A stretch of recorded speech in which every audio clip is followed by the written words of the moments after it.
Adventure motorcycles are, for the most part, big, heavy, large capacity bikes that cost a fortune to buy and run, and in some cases aren't actually very good, on the road or off it. It doesn't have to be that way though, as there are some extremely good adventure bikes that don't cost the earth, don't weigh as much as a small church, and are actually very good to ride. And that is what this video is all about, as we take a look at the top 10 best value adventure motorcycles you can buy right now in 2022. Before we get into the video though, if you haven't already, please take a moment to hit like on this video. And to stay up to date with all of Visordown's latest videos, give the subscribe button a tap. And if we missed anything off this list, drop a note in the comments below.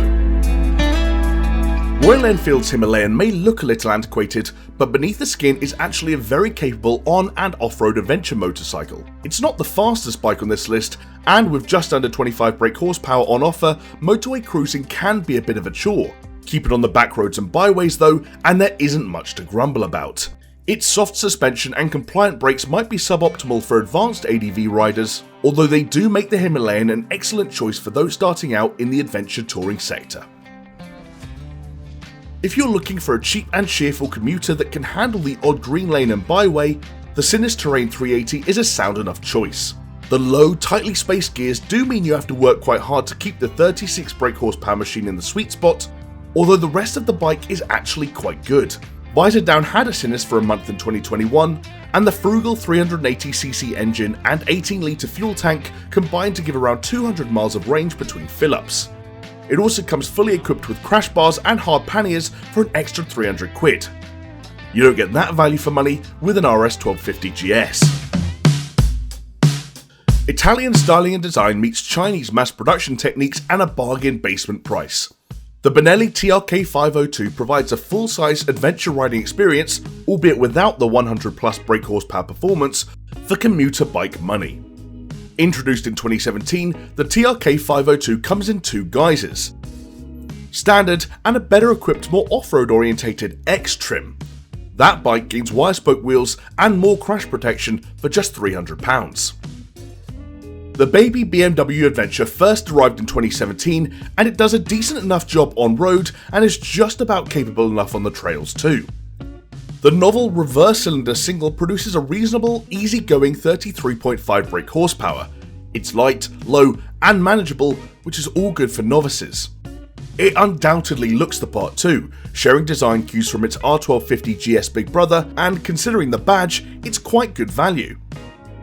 On the slight downside though, the ride is a little on the soft side, its spec is a little basic, and its build quality isn't quite as high as the firm's Berlin-built big bikes. Japan's cheapest offering in this class has somehow managed to fly under the radar and remains largely unnoticed in the UK, and that is despite the fact it remains such good value and its closest Japanese competitor, Suzuki's V-Strom 250, has now been deleted. Class of 1 from Japan it is then. Kawasaki's smallest Versys was introduced in 2017 and is based around the old Ninja 300 296cc parallel twin motor, albeit slightly updated to meet the latest Euro regulations.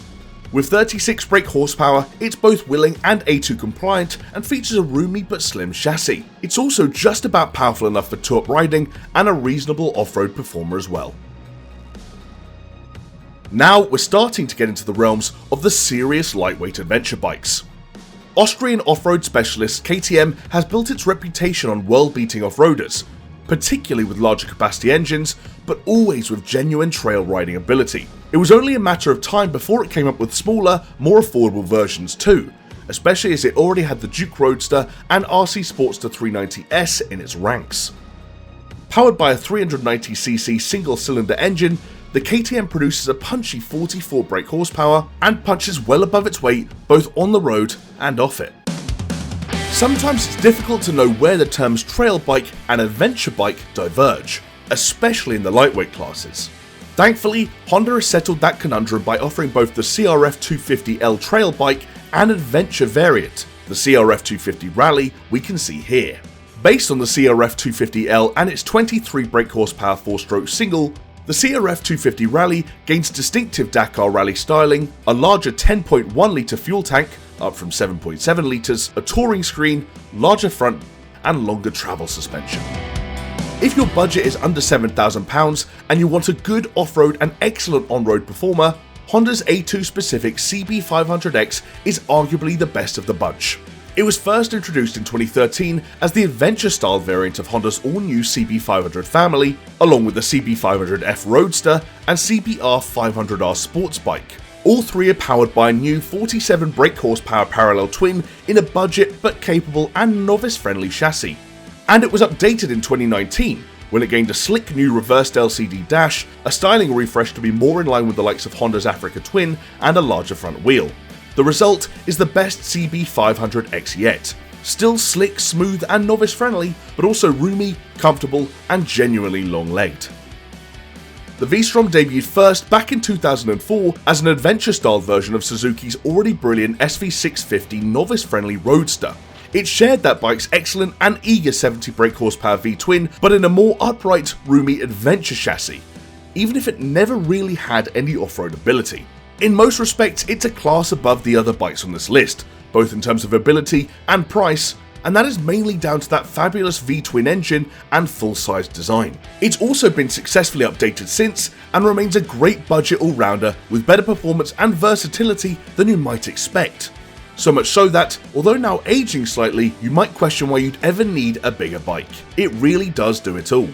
Oh, and if you wanted slightly more spec and style, there's the wire-wheeled, more rugged-looking XT version for £300 more. Kawasaki's Versys has steadily evolved into such a brilliant, affordable all-rounder, it has a valid claim for being called all the bike you'll ever need.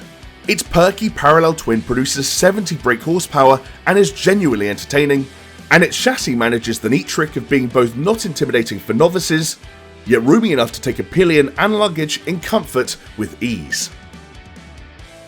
Like many of these bikes, it is built down to a budget, although it manages to be both modern and well equipped and even features an adjustable screen. There's also plenty of luggage and accessory options, plus it also handles well too.